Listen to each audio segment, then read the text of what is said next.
awesome match, a lot of fun, a lot of drama in there. You know, down 5-1, but it was exciting. I mean, both of us there in that third set, he broke me right away. Then I had a bunch of break points. He saved them. He had a bunch of break points at 4-all. I saved them. So it kind of was going back and forth, which was, you know, made for entertaining tennis. Were you getting tired? Not really. I hit my fastest serve of the match at 4-all at 139. Just missed. When you were down 5-1 in the tie break, did you really think you could pull out? What was your head?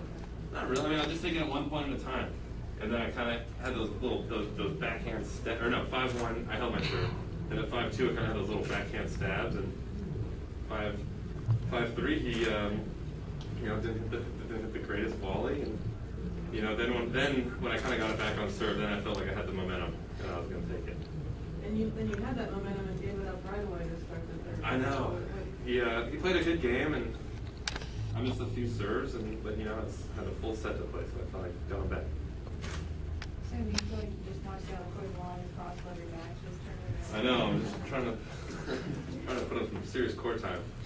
Not really. I mean, I'd prefer 2 sets, but you know, these guys are good players, and Janko played great today, and you know, so it's tough to close out a good player with 2 easy sets. So did John's Wimbledon match get into your head at all? Did you have anything to take away from that?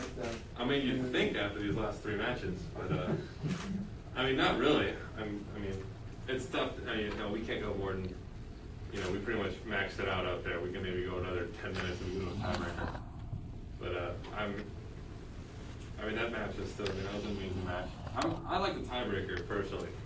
You know, I think I wouldn't mind the 3 of the 4 Grand Slams going to a breaker in the 5th set. I think it adds more just intensity and pressure to that breaker because every single point is so important. I think the U.S. Open 5th set tiebreaker, that's like the most exciting like moment in sports. Are you happier with your serve today? Yeah.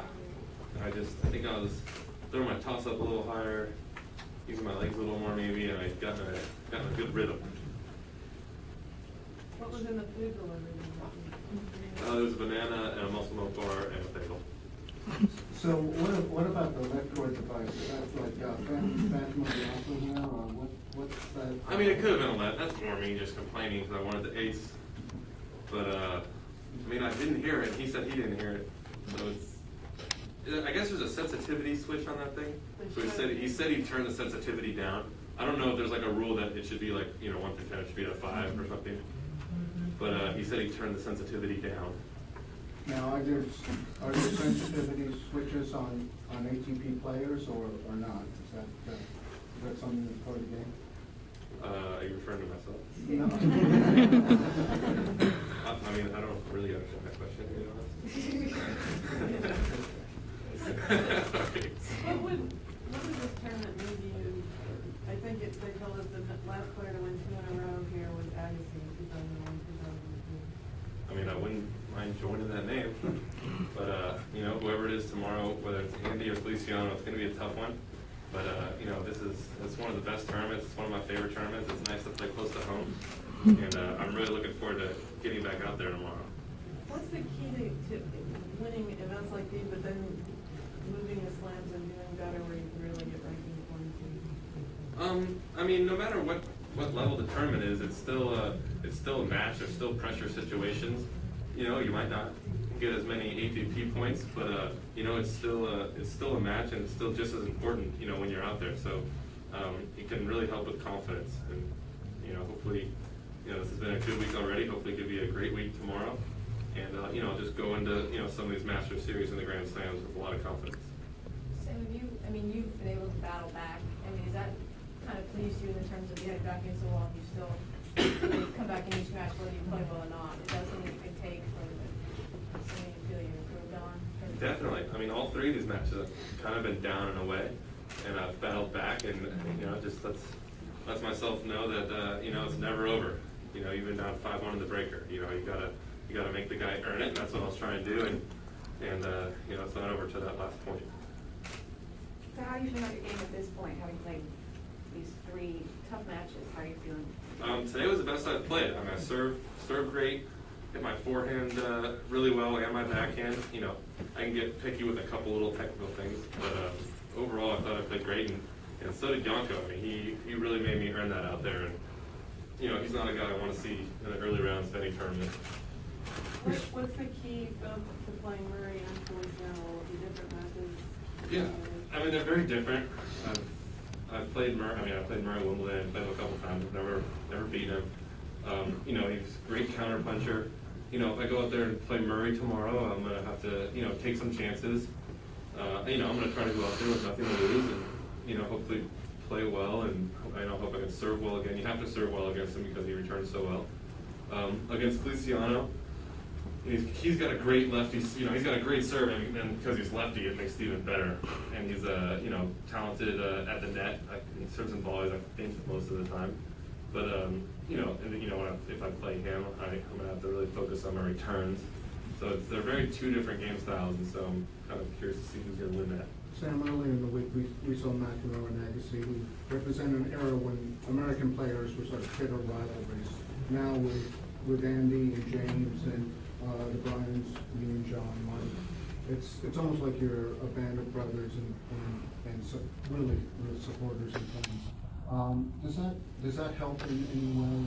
And talk about that dynamic to come out of it. Yeah, I mean, like you said, you know, those guys weren't necessarily good buddies back in the day. It's nice that I mean, if you take every American in the top 100, the, you know, 7 or 8 of us, whatever it is, and the Bryans, I mean, we're all so close. We all text each other after, you know, most matches, you know, well done, great job. So it's kind of nice having all the guys really cheer for you and kind of be behind you and be supporting you. It makes an individual sport feel a little more like a team sport. And I also think, you know, we cheer for each other, but at the same time, everyone wants to be better than the other guy. So there is a little bit of a rivalry, but it's a good rivalry. We all push each other to you know, be better than the next guy. And did Andy invite you down to his place in Austin to work in some way? Is he the leader of the pack? Yeah, when I was 17, 18, I went down there a few times, and that was great. And yeah, he's been the kind of the staple in the top 10 for Americans over the last 8 years, and yeah, he has been the leader.